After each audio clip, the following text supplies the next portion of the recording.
This is the Samsung Galaxy Ring and it's the smallest wearable that Samsung has ever made.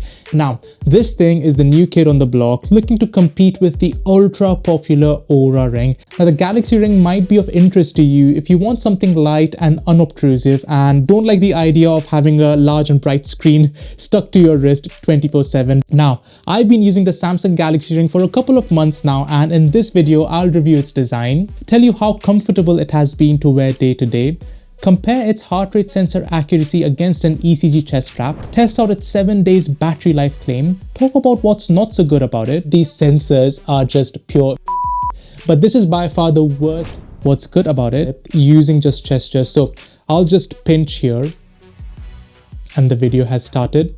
And I'll stop the video. And much more to find out if the Galaxy Ring is worth buying or if maybe you should just stick to your good old wrist-based wearable, which may be a fitness tracker, smartwatch, or a sports watch. Okay, so before I jump into the nitty-gritty details, I just wanted to talk about the pricing, variants, and colors available for the Samsung Galaxy Ring. Now, there's only one design variant for this ring, which has a circular and uniform design with 3 available colors: silver, gold, and black. Now, this ring costs almost $400 or £399, and that's it. There's no other charges or variations for different colors and different finishes. Okay, when it comes to sizing, you first need to size the finger on which you intend on wearing the Galaxy Ring, and you can get this sizing kit from Samsung, which has various sizes starting from size 6 all the way, size 5 all the way to size 13. Okay, so let's talk about the design of the Samsung Galaxy Ring. And given this is Samsung's first attempt at a ring-based wearable, I think they've actually done a decent job here.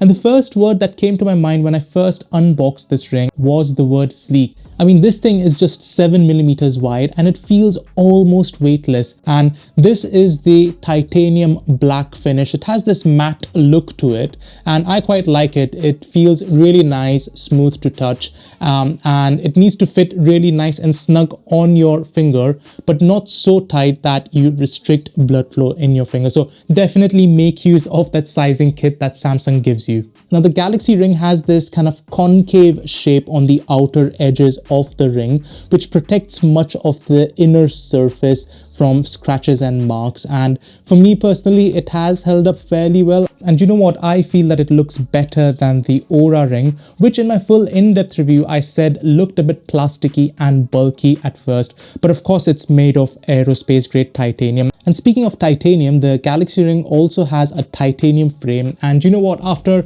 a couple of days, I almost forgot that I had this high-tech ring on my finger with a bunch of sensors trying to track and record all of the health, performance, and wellness metrics from my finger. Now, one thing I would say about comfort is that over the last couple of months where I wear my Galaxy Ring, there's this dry patch around my index finger, and I think that might be because of moisture and water droplets just staying stuck on the inner side of the ring and just drying out my skin. So that's something you need to keep in mind about comfort and wearing this 24 hours, 7 days a week. But what I would say is that if you try to do strength training activities or have a lot of metal to metal contact with the Galaxy Ring, it will eventually start gathering marks and scratches. So if you are thinking of buying the Galaxy Ring, please accept the scratches. But Samsung also give this clear case for the Galaxy Ring, which you can use to just store your Samsung Galaxy Ring if you were to travel around and didn't want to wear the ring. And it also doubles up as a charging cradle. So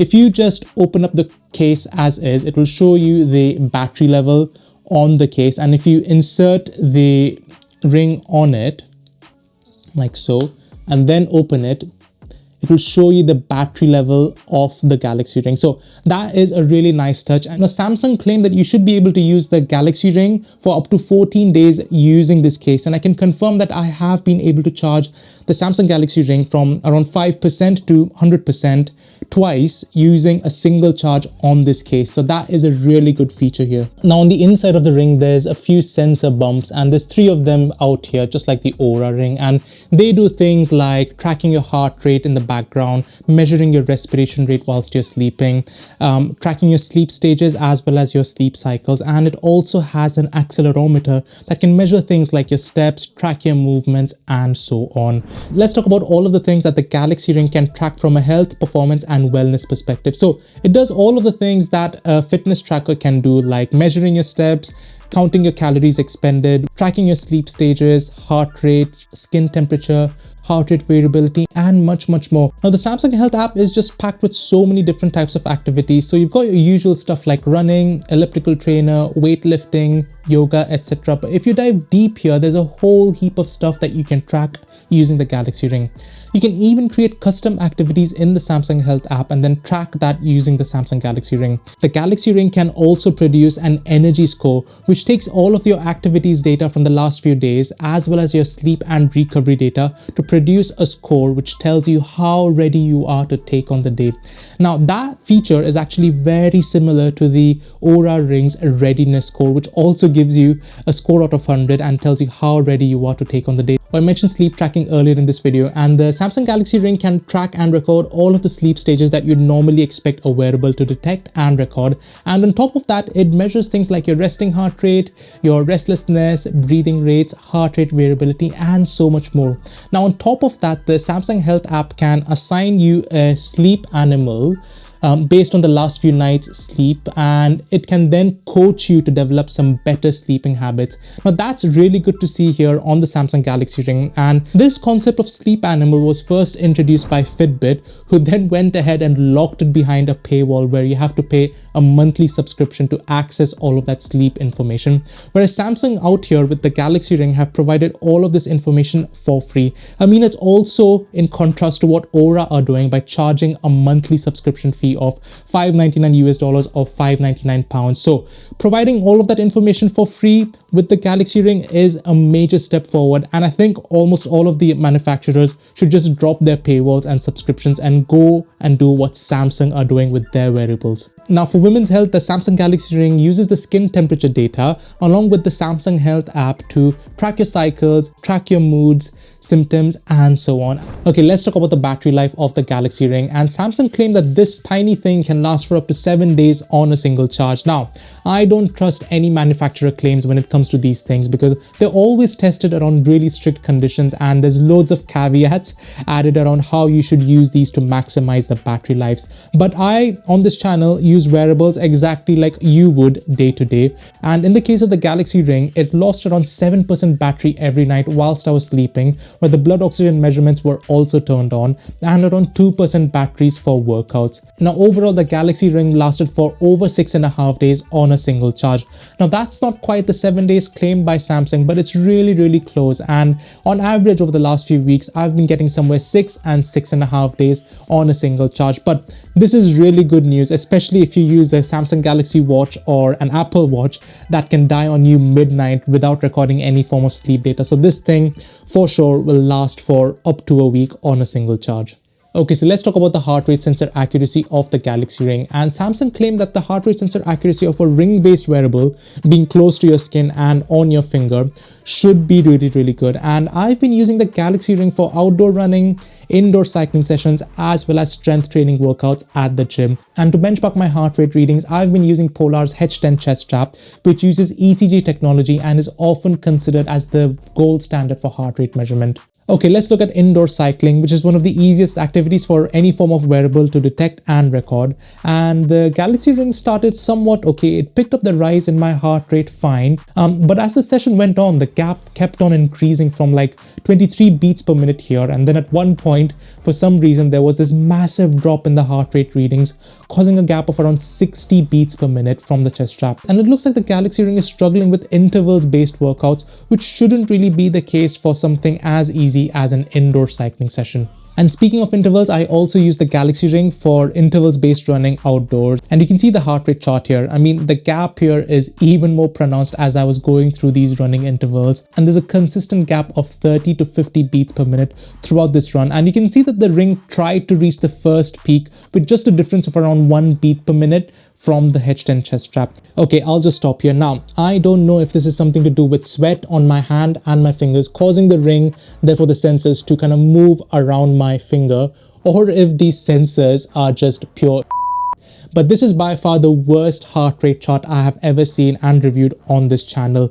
Now, it just shows you the drawbacks of using a fixed size like this, and I'll overlay the heart rate readings from the Garmin Forerunner 165, which I used for the exact same run, and you can just see the kind of accuracy from a wrist-based wearable versus a ring-based wearable.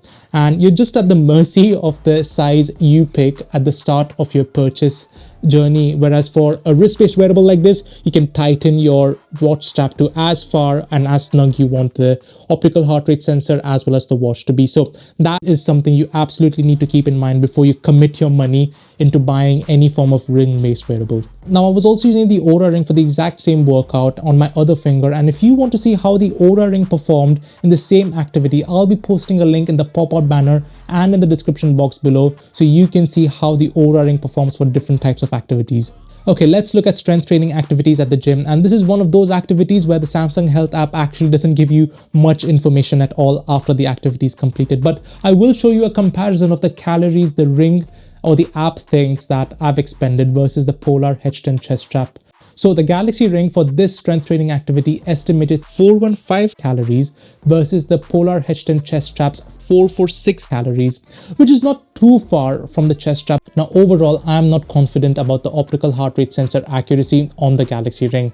I mean, in some cases, it does pick up the rise in my heart rates correctly, but in other cases, actually in most cases, there is a massive gap between what the Galaxy Ring is recording and an ECG chest strap. And like I said, I'm not sure if it's the ring kind of moving around my finger causing these inaccuracies, but the manufacturers for these ring-based wearables say that you need to make sure that the ring is nice and snug on your finger when you're sizing them, but not so tight that it restricts blood flow on your finger. But then again, if you don't want to make it too tight, this thing is obviously going to start moving at some point around your finger. It's just super frustrating, and that actually brings me on to some of the annoying things about the Samsung Galaxy Ring. Now, the steps count as measured by the Samsung Galaxy Ring is not accurate at all. I mean, I was using several other wearables whilst reviewing and testing this ring, and the steps count was just completely off and inaccurate at all times. I mean, look at this example from the 14th of September, where on the Forerunner 165, I saw it did 6, 7, 8, 9 steps, whereas on the Samsung Health app, it somehow said that I almost did 11,000 steps. And here's another one from the 3rd of September. On the Garmin Forerunner 165, it shows 9,705 steps, and on the Galaxy Ring, it shows almost over 10,600 steps. Now, I'm not sure if the Samsung Health app is double dipping into the steps measured by the Samsung Galaxy Ring and also measured by a phone, and then providing a cumulative score on the app, but it's super annoying. You can't work out what the ring is doing and what the phone is measuring. So if you're someone who likes your every step to be measured and shown on the app, this thing is not going to be accurate at all. Now, I showed you the Samsung Health app quite a lot in this video and the kind of data you see from activities recorded by the Galaxy Ring. But for something like strength training, the data shown is just appalling. All you get is the duration, time, date, and the calories burnt during the workout. So I wonder how Samsung are estimating the calories expended if it doesn't even show or record the heart rate. It's just truly bizarre. Now, Samsung haven't optimized the Samsung Health app as much as they should have for the Galaxy Ring. So when you first open the Health app, you'll see these tiles like AGE's index, blood pressure, and ECG that are just completely empty. Now, I know that the Galaxy Ring can't measure your blood pressure or your ECG, but Samsung have just kind of left it to users to go and manually delete these items from the Samsung Health app. It's not all negative though. Here are some cool features about the Samsung Galaxy Ring. Now, the Samsung Health app has a feature called Find My Ring, using which you can actually view the location of your Galaxy Ring on Google Maps in addition to any other Galaxy wearables. And if you happen to lose your ring somewhere, you can press the blink light button here, and the green and red LEDs on the inside of the Galaxy Ring will start blinking, and this actually works. The other day I dropped this ring in my house whilst I was wearing my shoes, and I couldn't find it anywhere except when I turned all of the lights off and pressed this blink light button on the app. I could see a faint light in the corner which turned out to be the Galaxy Ring, and that's really cool to see here. Now, the Galaxy Ring supports pinch gestures, and you can see that in the Health app here, that you can use it for things like dismissing an alarm in the morning or taking a picture or a video. Now, I'll use my Galaxy S24 to take a video clip using just gestures. So I'll just pinch here and the video has started, and I'll stop the video again using the pinch and the video has ended. So that's really good to see on the Galaxy Ring. Now with the Galaxy Ring, Samsung have tried to leverage the benefits of having an entire ecosystem of wearables. So if you also happen to wear a Galaxy Watch Ultra or a Samsung Galaxy Watch 7, the Ring will automatically try to save battery by only limiting tracking to heart rate data as well as sleep. And if your Galaxy Watch 7 or Galaxy Watch Ultra or any other Galaxy Watch starts going down in battery or completely dies on you, the Ring will then take over and keep track of all of your health and performance metrics. So all of your data within the Samsung Health app will stay up to speed and in sync with the Galaxy Ring. Okay, so let's talk about the app interface here, which is quite important for a ring-based wearable, especially where you don't have a display or a screen to interact with. And Samsung have actually done a good job in providing a clean and intuitive app with the Samsung Health app. You can view almost all of the metrics in these summary tiles on the front page of the screen, but if you wanted to, you can also do a deep dive by pressing on any of these tiles and try to find out where some of those improvements could be made to try and improve your health, fitness, and well-being. And when it comes to reviewing any performance metrics for activities that you do, the kind of data that you get in the Samsung Health app depends on the kind of activity. So for example, for outdoor running, you can see your usual stuff like duration, distance, calories burnt, steps pace, and you can get things like speed, elevation, as well as the GPS map, much of which is actually being tracked by a phone because this thing doesn't have any GPS antenna in it. There's also the heart rate chart shown here with different heart rate zones as measured by the Ring. And there's also heart rate recovery being tracked by the Ring and shown in the app, which is great to see here. Now there's also workout videos available for different types of workouts, provided for free and regularly updated by Samsung. So that's really good to see here. Overall, I'm really impressed with the Samsung Health app, and I've had exactly the same feeling when I reviewed their Samsung Galaxy Watch 7 and the Galaxy Watch Ultra. It's just that the Galaxy Ring doesn't seem to give you detailed information when it comes to performance metrics. So that's just one sticking point when it comes to the Galaxy Ring as well as the Samsung Health app.